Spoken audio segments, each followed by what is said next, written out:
Welcome back.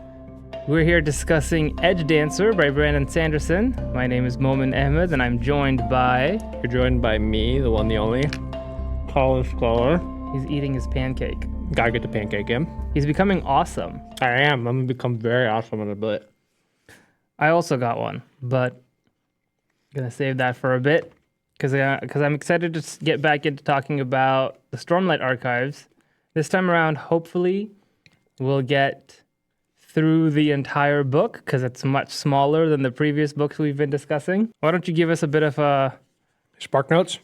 Sure. Hungry girl goes to city looking for pancakes, realizes that there is trouble afoot, says a couple words, does a couple things, saves herself from being killed, and discovers some weird creatures. Spark notes. Spark notes. Awesome. That is essentially everything that happens in this book. So spoilers have already been discussed. So this story is about Lift, who is a Edgedancer. Mm-hmm. She is a surge binder. She was first introduced in the second book through a interlude. And for many of the interludes throughout the book, I've enjoyed them. I think I enjoyed the interludes a lot more in the second book. And when I started on Lift's interlude, I found her very annoying. But by the end of that book, I was like, not that book, that chapter, I was really cheering for her. I was like on her side because in the other interludes where we had seen Surge Binders, we had learned of a dark entity who was going around killing Surge Binders. Darkness imprisoning me. And it seemed like Lift was going to meet the same fate. So the first chapter of Edgedancer is just that same interlude repeated, which is, I think, the longest chapter in the book.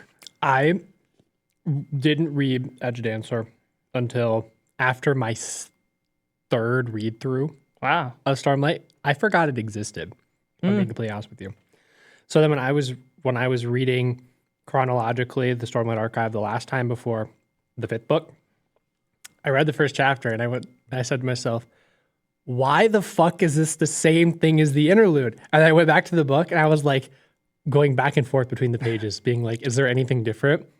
A quick Google search changed that, of course. But I was so like, what is this? I've read this before. There's no way that this book was inside of Words of Radiance and Oathbringer. I'm like, there's no way. It wasn't. And I really liked the story. It was a good story. Yep. The first chapter is the same as the interlude, but then there's a follow-up on everything Lift did a few months after the first chapter, which when I started, ended up reading this book between finishing the second book and starting the third. I've only read the prologue from the third book so far, so there's so I have nothing to really say about the third book so far, which is good because that means in the future we can hopefully discuss the third book section by section, which would kind of be similar to discussing this book because it is a very small book and sections of the books are relatively small as well. So hopefully that means we have shorter episodes and not an hour and a half long as we've been doing in the past. But when I started this, I had only just recently finished book 2. So I kind of skipped the first chapter when I realized that it was the exact same thing as the interlude chapter. But I kind of want to talk about that chapter just a little bit. Yeah, it's probably a good place to start. Remind the audience what took place in the first chapter. The first chapter is interesting because we are introduced to Lift and she's like 13 years old, I think. Well, she's this many years old. This many years old because she doesn't want to. She's not any older than she is. How many fingers she's got? Yeah, so she's this many years old. And she's been this many for 3 years, at least.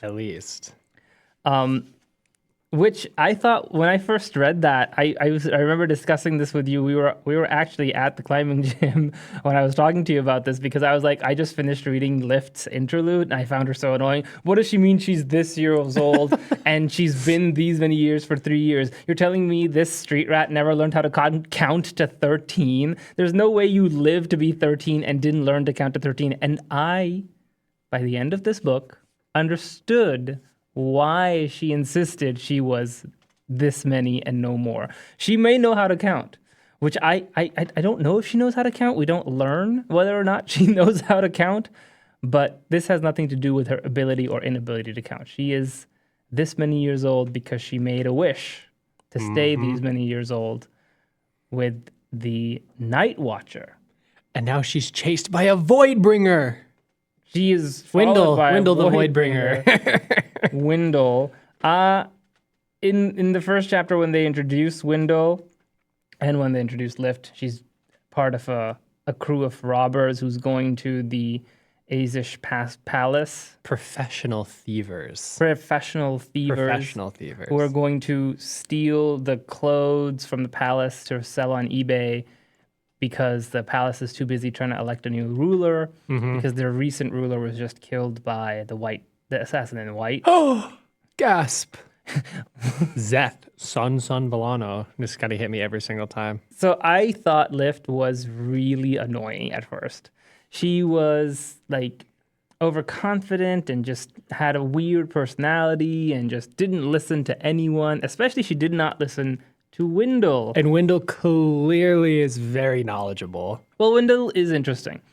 Wendell, when I first started reading it, Wendell's voice in my head was the same voice for like the character Alpha from Hilda. So anytime Wendell was speaking, that was the voice I was hearing in my head. Lift. Yeah, exactly. Like he just felt, and he didn't call her Lift. He calls her Mistress. Mistress, that's right. I think there's one instance throughout the book Lift. where he refers to her by name, and I really liked the design for Wendell. That he is like this ever-growing vine that turns into crystals and then can form a face if he needs to. And then the crystals he leaves behind slowly turn to dust and fly away in the wind, which was also interesting because people could see the dust that Wendell was producing.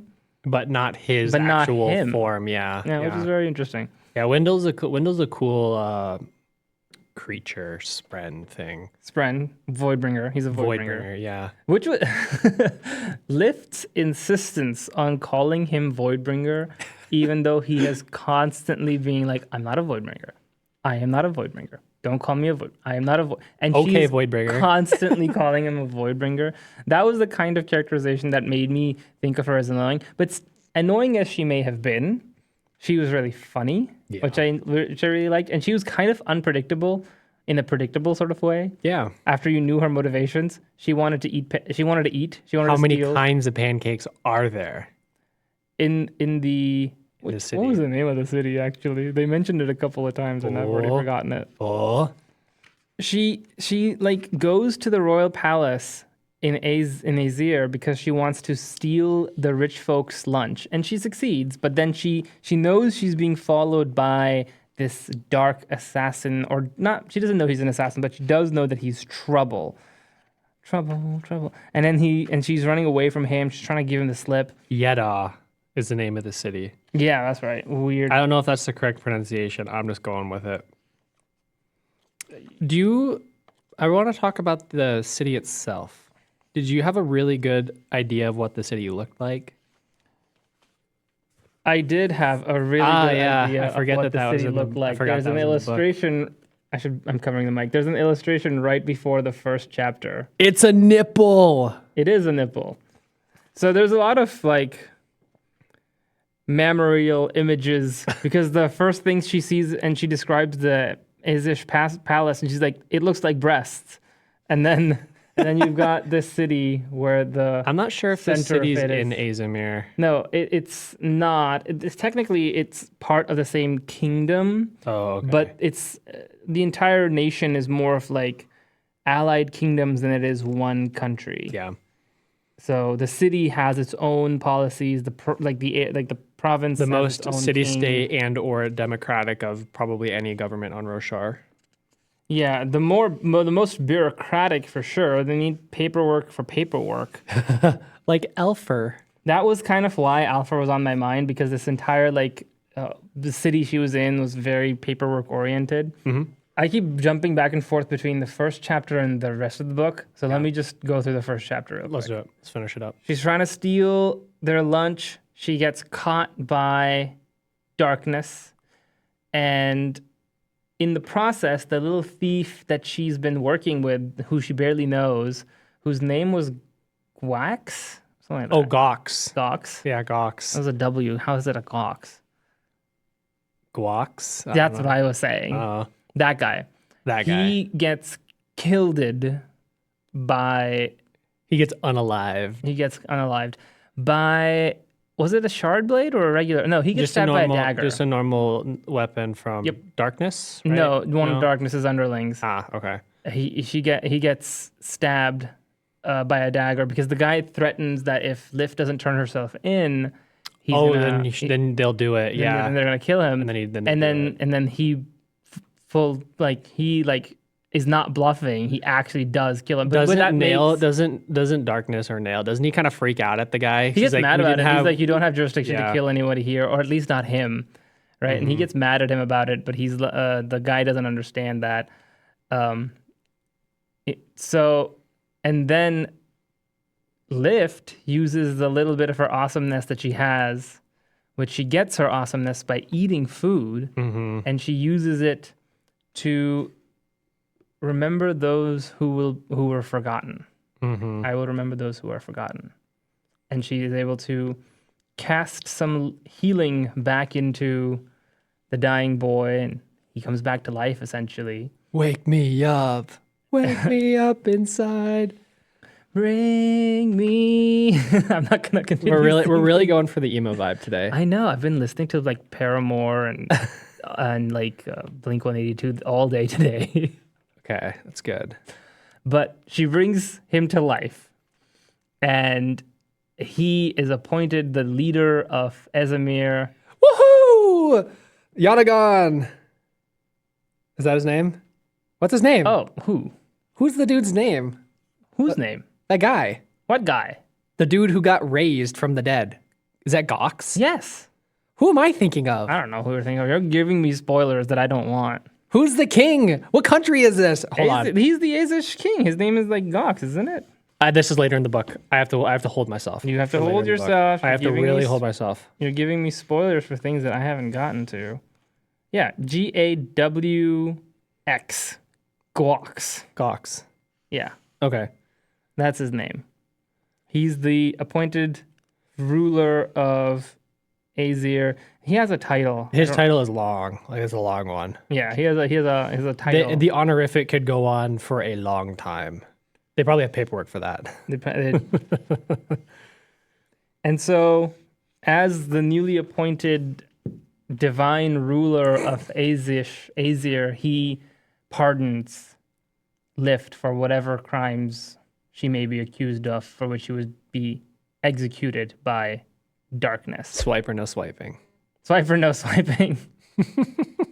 And it works because he loves the letter of the law, this herald of justice of ours. Mm-hmm. And so now that she's living comfortably in the palace, she just has to run away to that city. And now we can talk about that city. So she shows up, sneaks into the city. Oh, sneaking is putting it very lightly. She makes a full-blown scene. She dumps the grain down into the thing. Yep. Did you catch some of the interactions that the guards of the city had towards that group of people who had that grain? The first thing that they did was they accused that grainer or the trader for having stolen the grain, and they like put a tariff on him. A hefty one, yeah. A hefty tariff on him for smuggling, and they like were telling him, "Oh, you're getting off easy. We could have charged you for like theft or whatever stuff." That was interesting.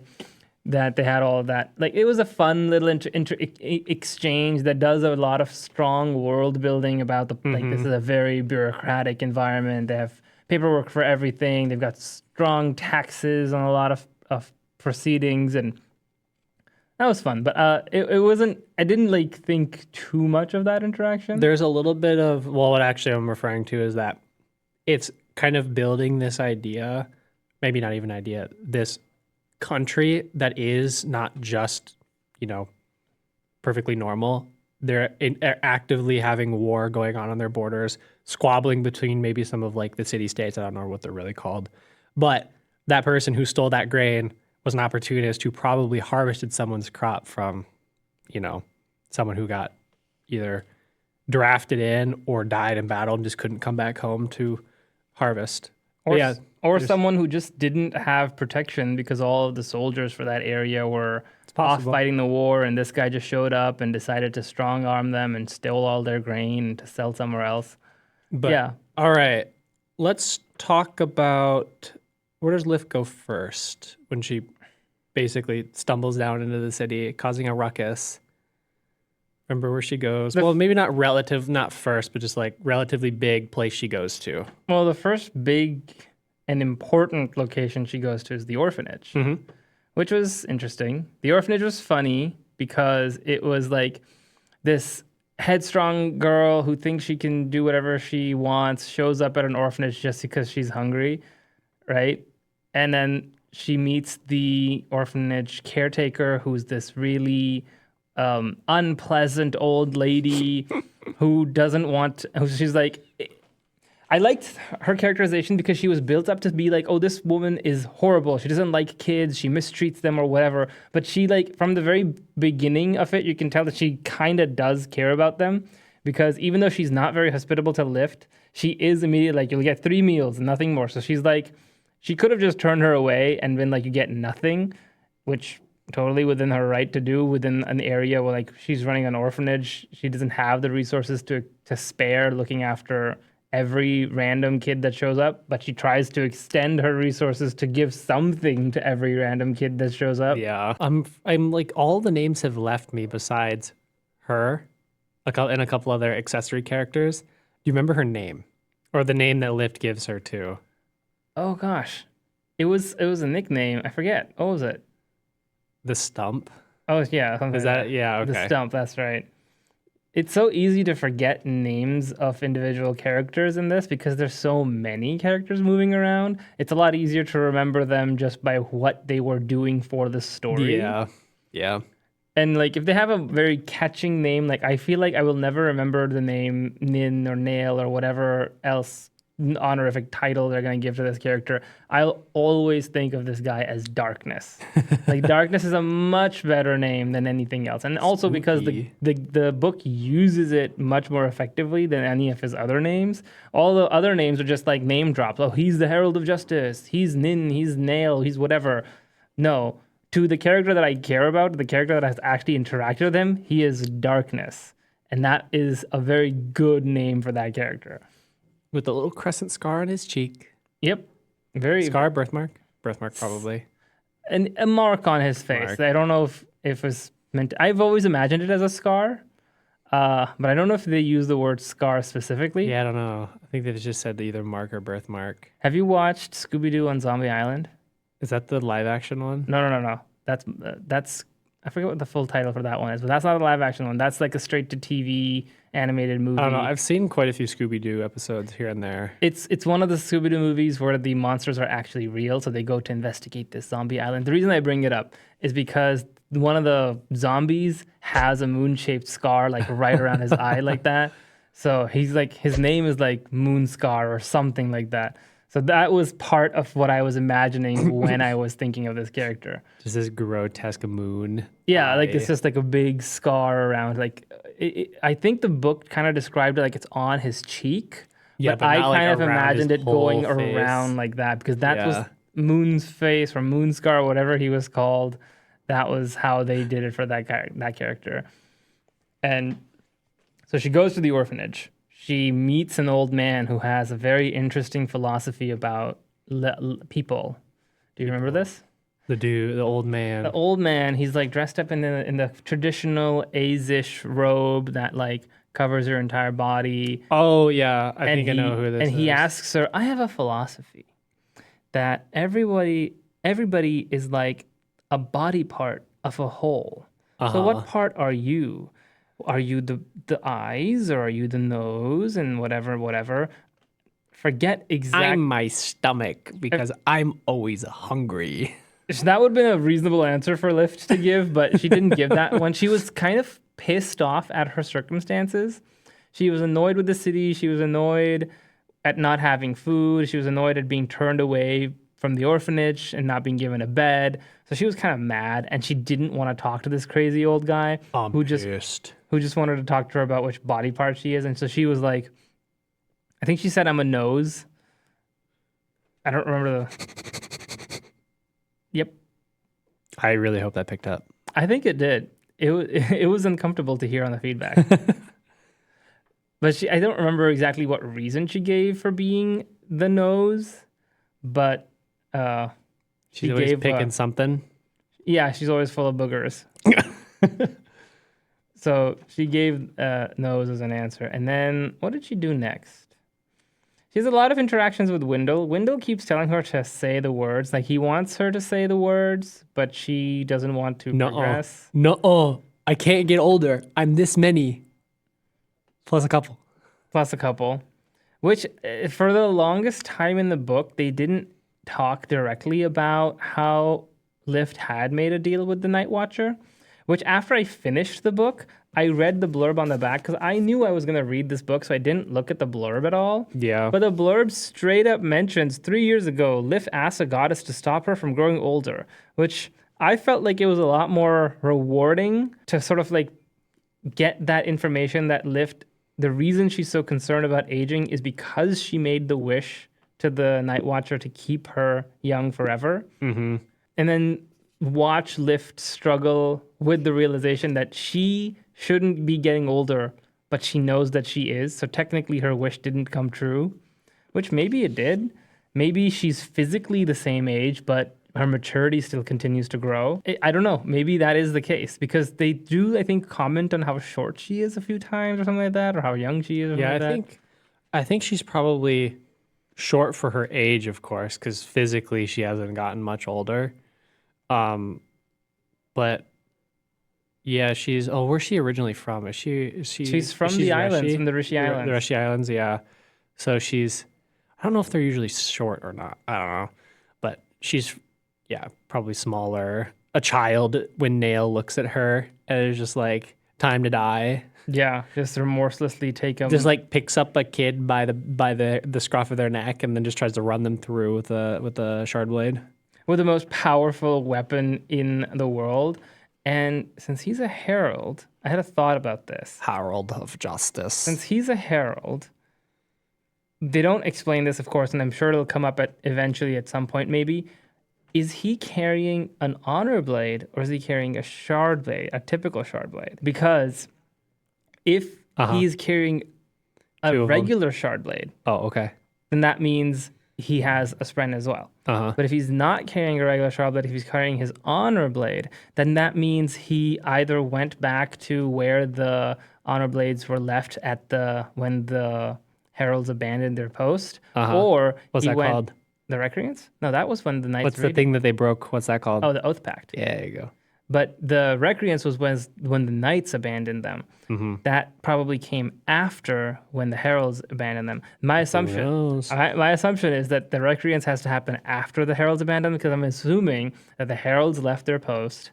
So that's why the Knights left their post because they were like, well, we don't got Heralds to lead us, so why would we continue doing what we're doing? So that's my assumption. But if he's carrying an honor blade, either he went back to where the Oath Pact was broken and collected his sword while all the other heralds were gone, or he went to where the Shin are keeping the honor blades, because we know the Shin are keeping the honor blades, as far as I know. Those grubby little rats. As far as I know, the honor blades are in Shinovar because the blade that Zeth was carrying originally was one of the honor blades, which I don't know. I don't remember what Kaladin did with that. We'll have to come back to that at some point. Nevertheless, we're talking about... I'm remembering that point now. I was like, wait, honor blade, yeah. We're talking about Lift now. Because Zeth is important to Lift's story as well. Because Zeth does make an appearance, yeah. Because Zeth is here. And not just an appearance. He has interactions with Lift. Mm-hmm. And he's interesting because at the end of the second book, when Zeth meets Darkness is like, well, screw the honor blade. Here's a spren. Have a shard blade that way. And then so he bonds that spren obviously because in Edgedancer he has a shard blade, but he's always glowing. So it's like he's always carrying some Stormlight with him. And but the most interesting thing about Zeth in this book is that he's so depressed. Yeah. He is like the definition of I want to kill myself, but I can't because I have obligations to other people. I don't even know if that's even true. He's just like He does the voices. The voices are incredibly loud. He hates them. that's right. Hates himself. He has schizo.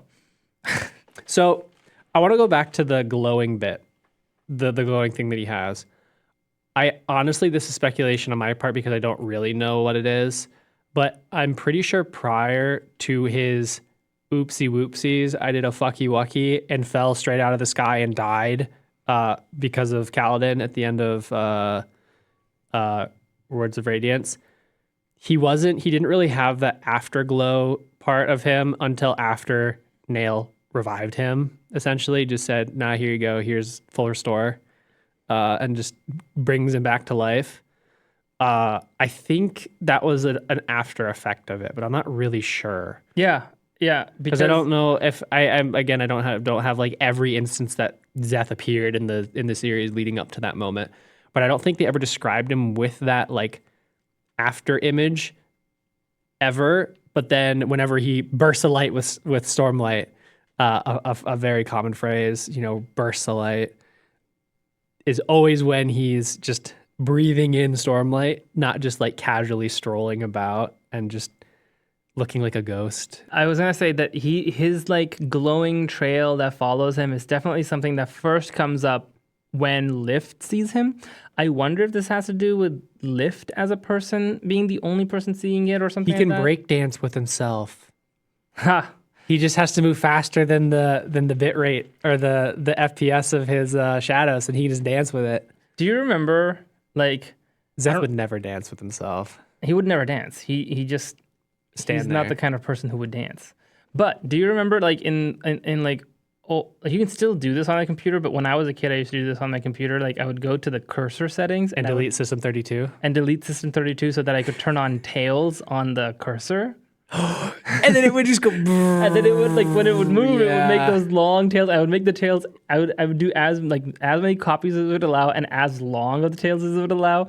And I loved doing that. I would just go and just go and go. I was so easily entertained as a child. I would just watch the cursor make trails. Kids these days will never understand. That's how I kind of imagine Zeth moving around, just leaving cursor tails behind him. Okay, that's pretty good. That is pretty good. I will never not double negative here unsee that. That's how I saw it in the first place. When she described him like, oh, he left an after image as he walked, and I was like, oh, this is the cursor thing that I used to do when I was a kid. Just 1,000 cursors and leaving 1,000 Zeth, like watching him in slow motion at a weird FPS. So what purpose does Zeth have for Lift's story? Like, how much of an impact does he make? Do you remember? I remember a really fun scene with Zeth when he first like spots her. He like sees her there. I think he might also have seen Wendell, but he was carrying his shard blade around, so she would not have been able to see his spren because he was shard blade. But I think he saw Wendell because Wendell seemed scared by the interaction. Mm-hmm. And then he walked away. He didn't even acknowledge her. And then Lift's story happens. And I think he convinces her to accept her duty as a surge binder, more or less. But that's later in the story. Most of the story is her trying to get her pancakes. Yep, trying to get pancakes. She arrives in the city because she wants to eat the 10 different types of pancakes the city has to offer. Who wouldn't, right? I mean, I do love pancakes. There was a time when I was a kid and I first learned how to make pancakes. I made pancakes for myself every morning. I made so many pancakes that... You died. I did die. You blew up. I blowed up.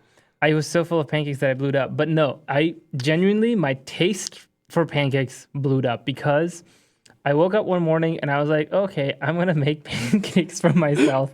And I started to like measure out the flour, and the thought of eating another pancake made me physically ill. I was like, if I even think about a pancake right now, I'm going to throw up. I had to walk away from the kitchen because I was like, I can't eat pancakes. I don't even remember what I had. I think for you had an breakfast that- addiction.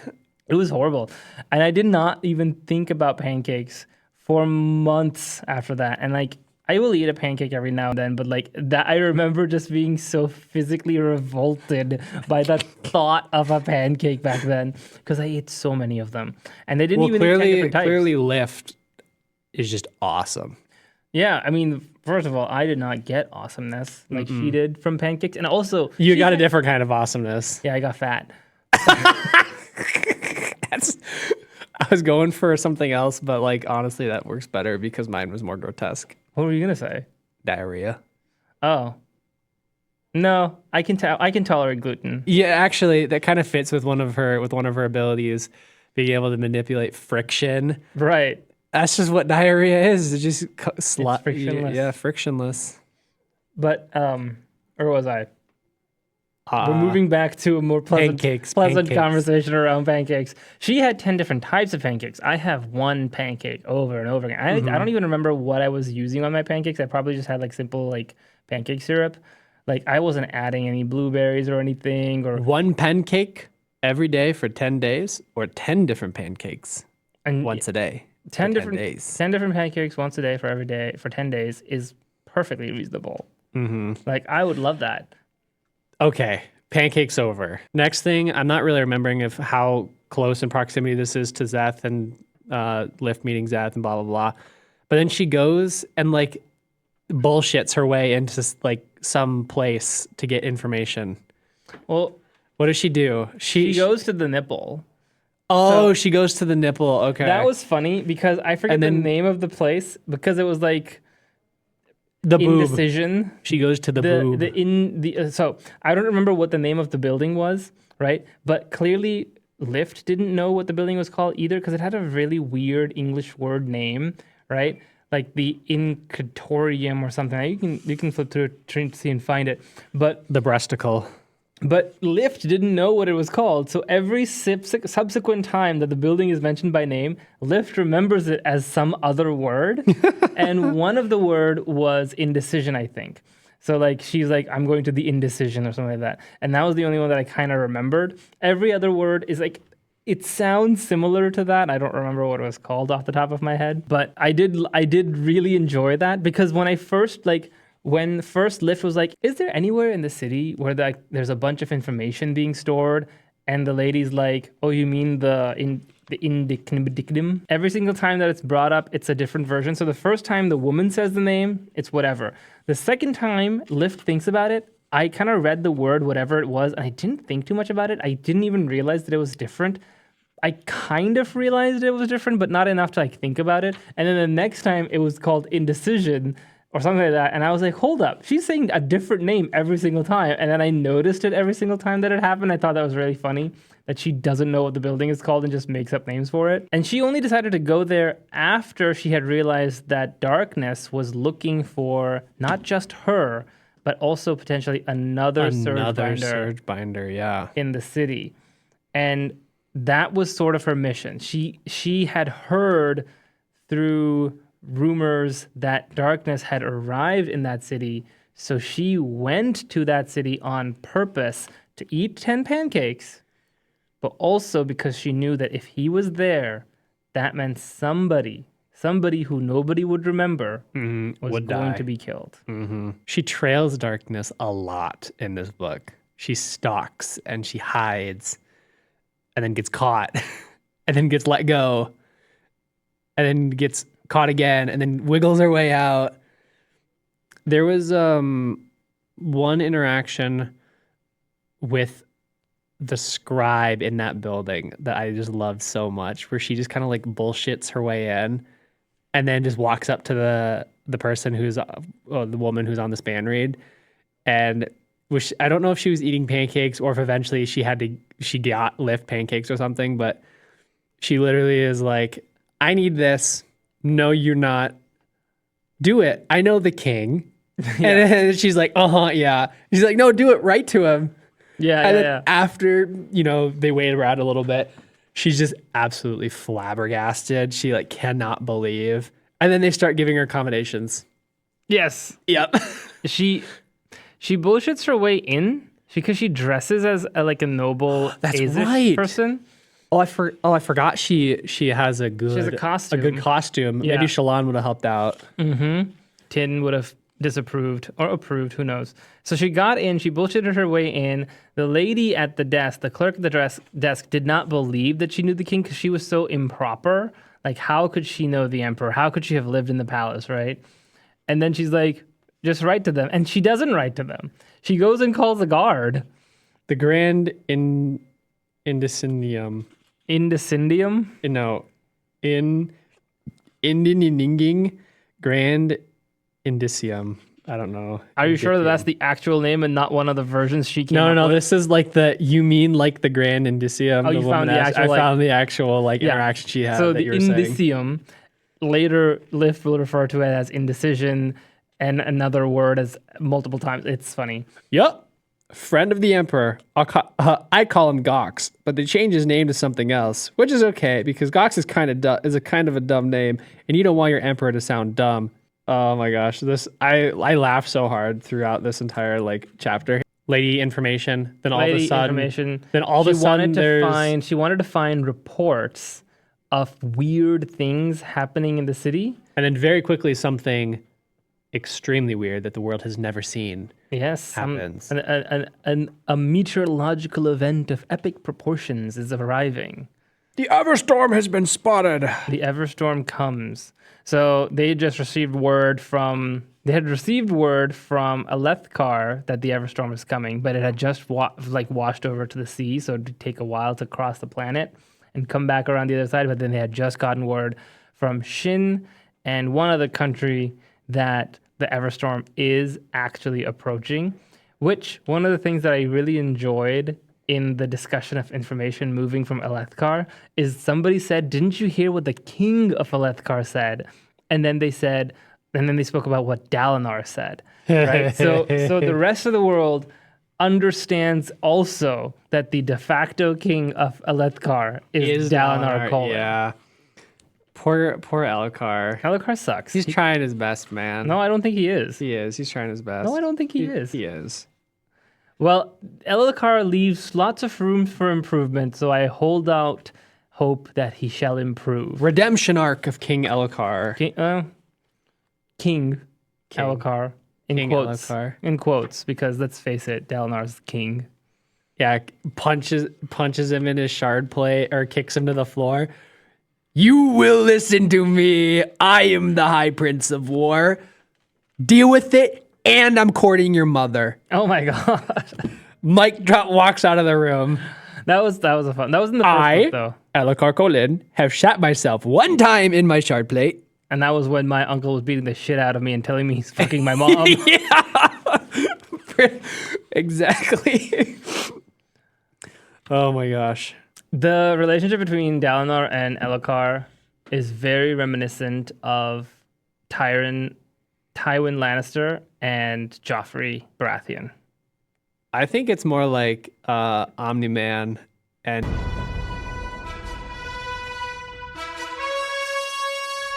So, Everstorm is approaching very rapidly. And actually, not as rapidly as the High Storm. That's true. It doesn't move as fast. But it is full of Lightning McQueen. It is ka-chow. Ka-chow everywhere. Oh, and I picked the mic. Yeah, I did. But then she goes, oh shit, oh shit, oh shit. And because now she's putting together pieces of information that she's had. Darkness is looking for another Knights Radiant or a Surgebinder. The Everstorm is approaching. She's gotten bits and pieces from Zeth and from Darkness himself. And she connects a dot. She connects some dots. That the person that Darkness is looking for is none other than... the old man who is wearing the cloth. Uh-huh. That was the conclusion she came to. Yes. She came to the conclusion in the palace that the old man who had the philosophy about what part of the body are you, she thought that guy was the Searchbinder. And she starts ripping her awesomeness back. She's, trying to ice skate, falling on her. That was really funny. Her learning how to use her edge dancing is so funny. But she basically It's like you when you're learning how to skate. in a good way. Yeah. Yeah. Except you can't really control that at will. She can, so Her center of gravity is much lower than mine, so her falls are not nearly as bad as mine. yeah. I genuinely believe there's a portion of my kneecap that's like kind of broken from when I fell up that one time. Just deal with it. I mean, yeah, it doesn't hurt or anything, but like I can feel like there's a piece of something there that's moving around. I'm just like, I'm pretty sure that happened after I fell on ice skating. But then when Lift approaches the orphanage or wherever she was, the little goes to the ramshackle orphanage, place, yeah. she goes there first. So the orphanage is set up into like this amphitheater type curve, and that's where she goes, and she hears a scream, and she like, goes, and then all of a sudden because what's happening is Darkness's underlings have set out, and they can fly because they're like Skybreakers, whatever they are. Oh yeah, they're Skybreakers. They can fly. I don't know the surges that Skybreakers have. I just know the name. Well, Nail can fly, so... Yeah, because they just mentioned the name Skybreakers, but they didn't mention which surges they have, so maybe they have... Whatever. I'll get into that in a minute. But she can't fly, so she's ice skating her way across solid ground to get to the place. She makes it there. She hears this awful scream... And because of the scream, the orphanage lady thinks somebody outside is screaming, and the storm is approaching. The winds are picking up. It hasn't started raining yet because this Everstorm doesn't have the storm wall.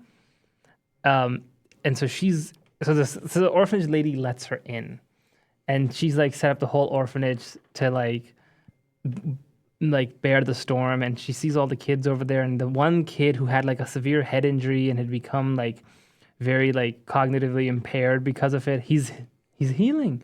He's getting better rapidly. Like his scar is smaller. He's having great cognitive improvements. He's thinking about his mother. He's like, is my mom gonna come back get me?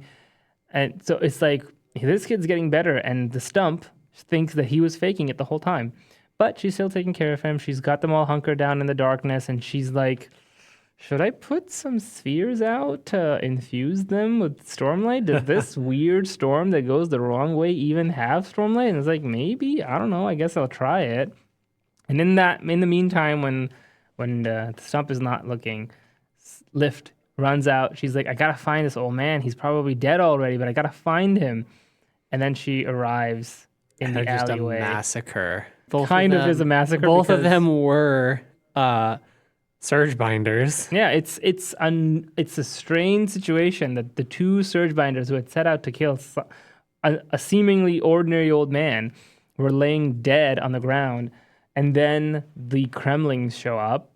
And it's such an incredible scene in that moment where she is surrounded by these thousands upon thousands of bugs. And not only just bugs, body parts. And the bugs are body parts because that guy, that old man, he's wrong. He's not a person. He's a collection of Kremlings that make up body parts.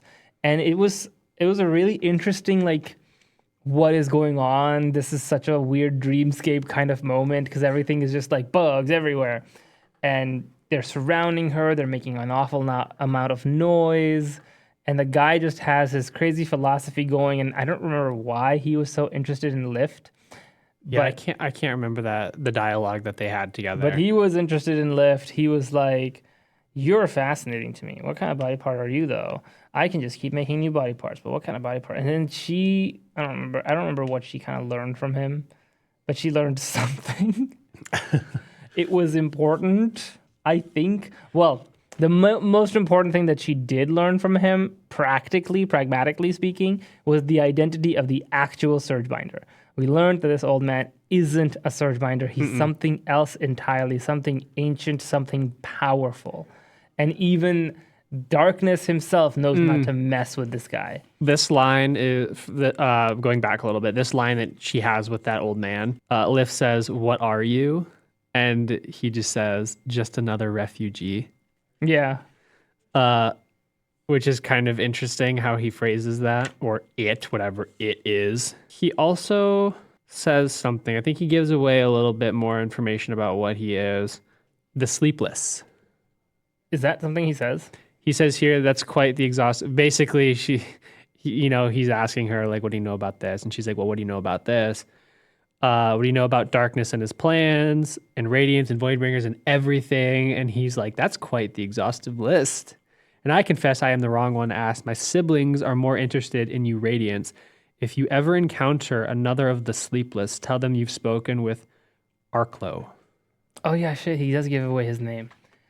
But the sleepless, the way he describes his name, sleepless, makes me wonder if he is a spren of some kind. Because like, we don't know too many names of spren as they call themselves, but we know the cryptics, which is a very interesting way of spren referring to himself. So maybe he's a spren.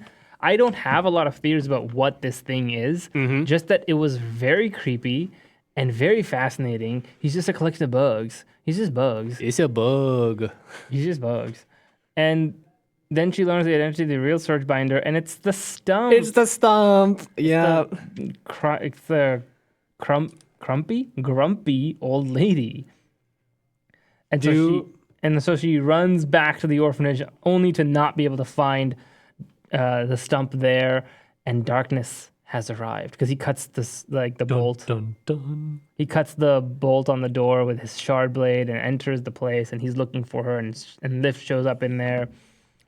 And I don't think Darkness understands that Lift can make her own Stormlight just by eating food.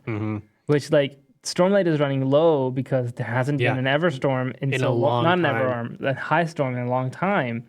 So people are running low on Stormlight, but she's unconcerned. She just has to eat. Actually, there was going to be a high storm that was approaching. You had the Stormfather being like, this is my base. He doesn't say this, but this is how I envision it. This is my dying wish. I'm summoning a high storm off schedule to basically cleanse what just is happening right now, to just maybe try to kill all of you. Who cares? Whatever. And that's when, the Everstorm happens, and you have the massive clash of the two storms, and some plateaus just like got heaved up into the air. It was crazy. But that high storm then, of course, moves east to west, crossing over Roshar. But the Everstorm, I think, is slower in movement. So I think that unpredicted high storm races over Roshar relatively quickly. But then, so they had Stormlight, but there's some. No. Yeah, I remember what this was. Because the Stormfather does summon another high storm in a period of time when the high storm was not anticipated. People didn't have an opportunity. People didn't have spheres out to infuse them because nobody thought that there was going to be a high storm. Yeah, that's what it was. So there was a high storm recently, and if somebody was lucky enough to have had spheres out, they might have gotten infused spheres. But generally, people weren't expecting it to happen because it was a light year, I think they called it one, because like there are years in which the what's it called? Not the high storm, the weeping. There's 4 weeks of the weeping, and there are years in which after 2 weeks you have a high storm and then 2 weeks of weeping, and then there's years in which you just have 4 continuous weeks of weeping. This was supposed to be one of the years where it's 4 continuous weeks of weeping and no high storm in the middle, but then there was a random high storm, not even in the exact middle of the weeping, just at a random point that swept over them. Yeah. And then the Everstorm approaches. Ka-chow. Red lightning. Okay, one thing I want to just put on plate. You mentioned you've got all the pieces here. I'm not going to say anything about it, but you mentioned that boy who had brain damage, or supposedly some kind of... Yeah, he had a brain injury. A brain injury of some kind. Lift has the ability to heal, but Lift was basically absent from the orphanage for a long period of time, and then she just reappears at the end, and he looks like he's doing better. And we find out that the stump is a Surgebinder. So she must have the Surge of Regrowth. She also has an interesting spren, but her spren is not like Wendell. So I don't think that she is an Edgedancer. Do we meet the spren, or do we see it? We don't meet her spren. We're just kind of told that she's been seeing something out of the corner of her eye, and then she like kind of pieces together that whatever she's seeing is her spren. But the person has not yet become acquainted with their spren. And because the spren's appearance is different from Wendell's, my assumption is that the stump is not an Edgedancer. She is some other order that also has access to regrowth. Possibly. It could be there are other surges that heal that I don't know about. But so she's healing them. And she doesn't even know she's healing them because she's just spending all her Stormlight in a money laundering scheme. Well, she only has a money laundering scheme so she can keep getting infused spheres, and she's doing it at a loss to herself. Yeah. Just so she can have reverse more laundering. But what's interesting is she's doing the reverse laundering, so she understands that there is a correlation between her spheres going done and her children doing better, and yet she doesn't understand that the Stormlight is somehow responsible for the children being healed. So why does she involve herself in the money laundering? Does she just hold a superstition that as more and more Stormlight gets drained, her children do better? I don't know, man. If I had something like that happening and all of a sudden my lab work kept getting better and better and better, you bet your bottom dollar I would continue to do this completely irrational thing in order to get it to work. But then would you believe that the lab work is only working because of the Stormlight, or because you're like... Because she thinks that the kids coming to her are faking their ailments because they get better so quickly. Yeah. Right? So she is convinced that these kids are liars and they're taking advantage of the orphanage. No, I would be that version. I would just do it. It's just basically I'm doing it out of spite. So I like know somebody that would be something's like, working. So like your advisor would be like, you need to do this lab experiment. You're like, I don't want to do it. Lab experiments suck. You're only making me do lab experiments because you think I'm good at them, but I'm not good at them. And then it just work. Yeah. It's like, I don't know how that happened. We're almost done with the book. Chronologically, she finds out that this person is the surge binder. Darkness shows up. Is there. Lift has a really cool moment where she has not yet done this thing, and she does it. But I don't know what exactly you're trying to tell me. She defends herself or someone from an attack from Darkness's shard blade. Oh, let me talk about that in a minute. So Wendell has been trying to convince her to say the words without saying them, without expressively saying, hey, you need to say the words. And he's been hinting at the fact that he can be used as a weapon, as a shard weapon, but he doesn't want to be used as a shard weapon. So he keeps like dancing around that, admitting that. And then when the shard blade is falling, she hasn't said the words yet. She hasn't committed herself to the third ideal of the Surgebind, of the Edgedancers. But when the shard blade is falling, Wendell's like, oh, whatever, and becomes like a rod, a shard rod for her to wield to defend her against the shard weapons, the shard blade.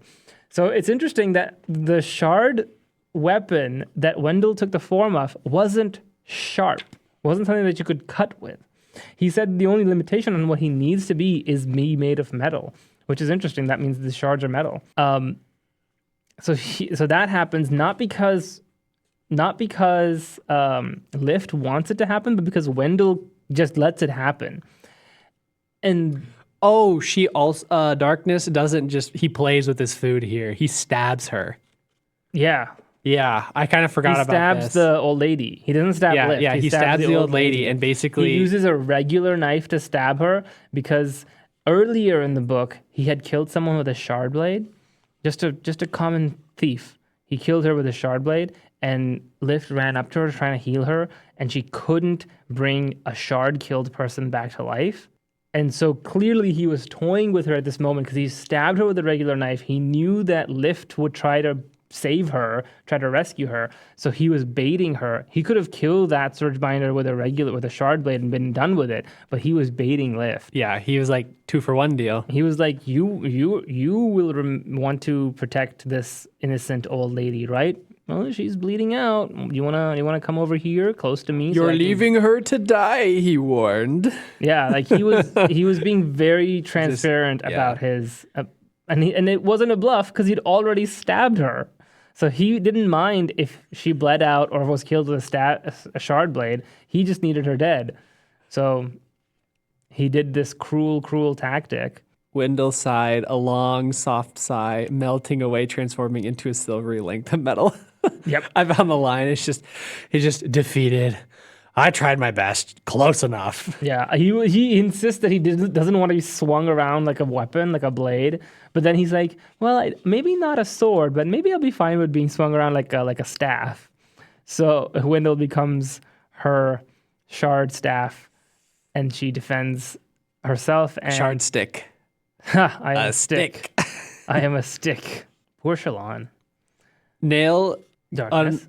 Darkness imprisoning me. He crashes out here.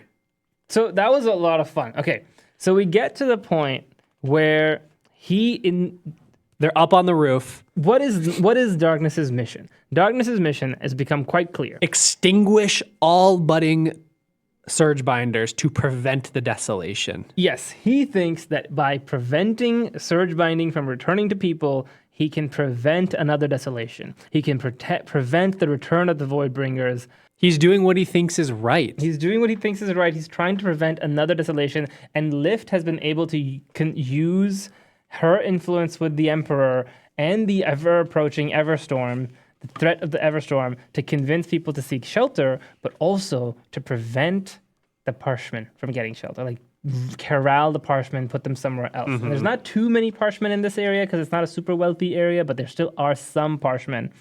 And they're on the top of that, on the orphanage, Lift and Darkness, duking it out when the Everstorm engulfs them. And then she's like, it's here. Can't you see it? And he's just like, I failed. He doesn't want to believe it at first. He's like standing in the storm, the rain and the wind envelops them, and he doesn't want to believe that the Everstorm is actually an indication, a herald of a desolation. And when he sees the Parshmen and their eyes start turning red, and he sees the red eyes of the Voidbringers, that's when he realizes it's over. The Voidbringers are back. The desolations are here. He failed his mission, and he just sort of collapses onto his knees, and he becomes really, really sad. And I kind of really emotionally resonated with this scene because I don't think it resonated too strongly with me, but I really did like it because in this moment, Lift embodies the third ideal of the Edgedancers. I will listen to those who have been ignored. And throughout the book, when she speaks to that little street urchin in the beginning and she speaks this weird broken version of their language and they have this conversation and street urchin girl says, you listen, not a lot of people listen. And she, throughout the book, Lift has been sort of internalizing the idea of listening.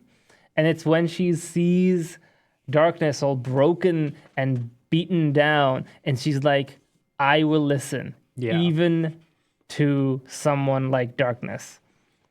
And so she then embodies the third ideal. I keep wanting to say final ideal. I don't know if that's the final ideal of the Edgedancers, but I really did resonate with that moment. You know what it reminded me of? Spoilers for Undertale. When I first played Undertale, I did the pacifist run with Azrael Dreamer. The Dreamer. I was weeping throughout the whole thing. Like I had to I couldn't read the dialogue because I was weeping so hard, but it got to the point where Azrael is returned to his child form because he finally has a soul again, right? For a brief moment, he has a soul again. And then you have the option. He expresses his deepest sorrows and regrets. And you have two options. You have the option of comfort him or do not. And if you choose comfort him, your character hugs Azrael. And then Azrael gives you a sad chuckle and says, I don't want to let go. When I experienced that moment in the game, I was full-blown bawling, crying. And Azrael goes, ha, ha, I don't want to let go. And I'm screaming at my computer screen, then don't let go. I'm crying. And in that, that was such a great moment for me. And when she chooses to comfort the man who's been trying to kill her, the monster who she has seen kill two other people and stabbed a third person and was fully intent on killing her as well. And she sees him collapse, his mission destroyed, his life unraveling. And then she says, no, I will listen to him even though he's been nothing but cruel to me. I really enjoyed that. Yeah, that was a good... That sort of compassionate, empathetic storytelling is my favorite kind of storytelling. I would like to imagine myself as someone who is that way. I don't think that I really am that way. I get annoyed with people way too quickly. But I would like to imagine that I am someone who's like that, which reminds me of well before I got into this series. You sent me a link. Oh yeah, that's right. I do remember this. Yeah, I sent you the link for the Knights Radiant quiz or whatever. Yeah. Yeah, so you sent me a quiz which was like, which order of the Knights Radiant are you? And I didn't know anything about the series. At the time, I think I was kind of opposed to even reading Brandon Sanderson because I was like, oh, it's too much fantasy. I can't deal with it. It's too heavy. And I don't think I even wanted to read Brandon Sanderson at the time. And I did the quiz just because you insisted that I should. And you had gotten the result. What was your result? My top one is Windrunner, but then a relatively close second is a Stone Ward. Okay. And then underneath of that is Edgedancer. So I don't remember much of mine, but I did go back and look at it again after I finished Edgedancer. I found the screenshot that I sent you all that time ago. Edgedancer and Windrunner. I don't your remember. top two, I think. I don't remember my top two. All I do remember is my top one Was Edgedancer. was Edgedancer. And I was like, you know what? I'm not upset about that. you're like, all right, you know what? fine. Maybe you kind of clocked me a little bit there. Convinced. Because we've seen Windrunners. Well, I'm assuming... We've seen a Windrunner. Yeah, I'm assuming that the powers that Szeth embodied were similar to that of a Windrunner. We've seen a Windrunner. We've seen Kaladin, and we've seen Shallan, who is a Lightweaver, I think her order is called. And we've seen Renarin, who is a Future Watcher, or whatever the hell the sightseers. What the fuck are they called? Yeah, I can't remember the name. Something like that. Yeah, but we have, yeah. So all of the orders that I have seen so far is Windrunner, Lightweaver, Renarin is Edgedancer, whatever Renarin is, like the Farseer, and I don't know what order technically Dalinar falls into, so I'm not going to say anything about that. And we've seen Skybreakers with Nin. Yeah. So those are the 5 named orders that I can name. So yeah. I don't think I can name any of the other orders just yet. Actually, there was one more order that was named in the prelude to the Stormlight archives in the chapter that talks about when the heralds. Oh yeah, I said it. I've said it to you. I just said it out loud. Did you say it just recently? Oh, stone, whatever. Stone Wards, yeah. Stone Wards. Okay, yes, that probably is what it was because I remember there was one order named in that because after I finished the second book, I went back and read the prelude again, and I remembered they named an order. It just slipped my mind because that was the only time I remembered it. So, of the 5 orders that I have seen so far, and the little bit that I do understand about it, I think I kind of do resonate with Edgedancers the most. I don't know what order Dalinar belongs to because it hasn't been said. I don't know what order Jasnah belongs to because it hasn't been said. I have to imagine that because Jasnah kind of insists that her order is different from Shallan's. But what do they share? They just share Surge Binding. I couldn't say that without. No, I said everything. They don't share Surge. They don't share Surge Binding. They share the surge of soul casting. Is what I wanted to say. They do share Surge Binding. You can't say that. They share soul casting. What flavor? What's interesting to me is that Jasnah knew that the other surge Shallan had would be light weaving. Because as far as I understand, I could be wrong about this. As far as I understand, Illumination. As far as I know, all orders have 2 surges. Okay. I don't know if this was explicitly stated or I just imagined it. I think it was stated in the chapter. It might have been Lift. it might have been when Kaladin was being trained by Teft. Was it Teft who had the Teft is the one who has the knowledge about the different. He was the one who was just like trying to cram the first ideal down Kaladin's throat. He's like, just say the fucking words, man. This is how you do it. Yeah. And then Kaladin just kind of goes, oh, okay. But what's interesting about the words is Kaladin knew the words and he just the first ideal Teft told him, and so he knew it. The second ideal, Kaladin sort of clairvoyanced somehow and said it. He said it out loud. It's more like intuitively you kind of start to feel what they need to be. Like you don't necessarily know the words, but you know kind of the ideal, what it needs to come out as. And some Knights Radiants are very transparent about those ideals as they come up to their like underlings, I guess, that are learning. Some are a lot more cryptic about them. Cryptic. No pun intended.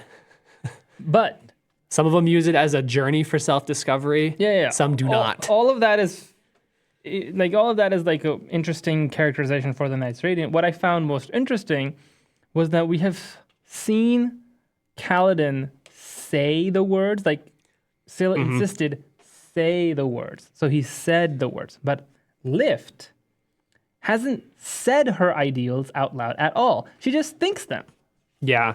Lift is an interesting case. She's I guess fun. I think we can't apply general logic of the Surge Binders or the Knights Radiance to Lift because she can also make her own Stormlight. We have only really seen the words being spoken in Dalinar's case when he arrived at Yurthiru and was basically on the top when he spoke the words. That was his first. That was right. It was his. He first, said the first ideal, nothing else.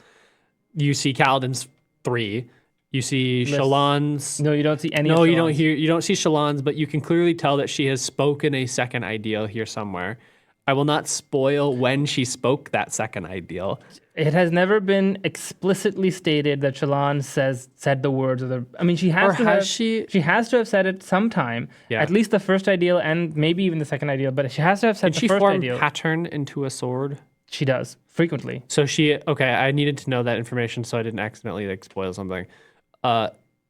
Somewhere in the first 2 books, Shallan does speak her second ideal.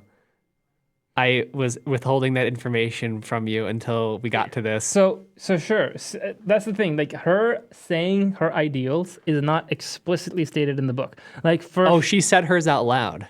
She did say hers out loud. but it's not explicitly stated as she has said the second ideal. Yeah, exactly. Yeah. That's what I mean, right? Yep. For Kaladin, it's made clear that he is speaking his ideals. Yeah. For Lift, it's made pretty clear that she is speaking her ideals, even though nobody's like spelling it out like, oh, this is the second ideal. But when she thinks those thoughts, when she thinks of the ideals, they're italicized and they're structured in the same way as the ideals for the Windrunners. And you usually get just post Something dramatic is happening. these words are accepted.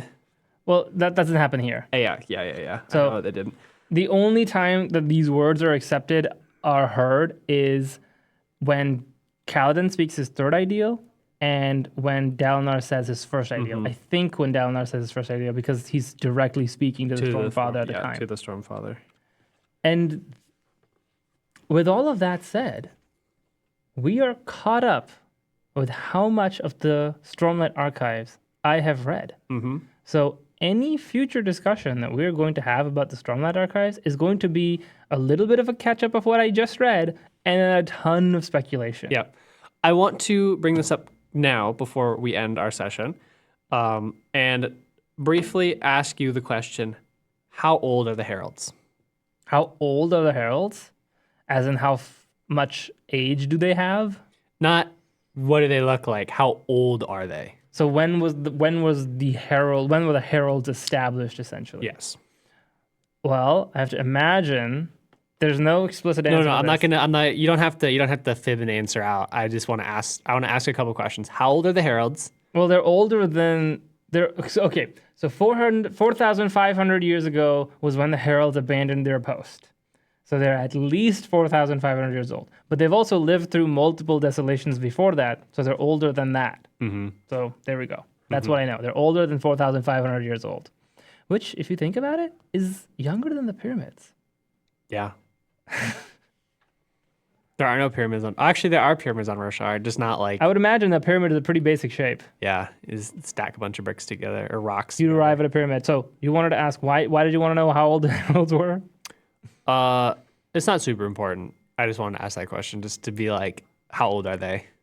They're super fucking old. Why are they immortal? I don't know. That's not been explained.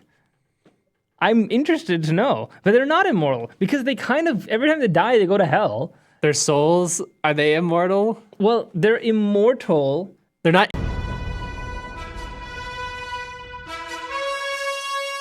Invincible.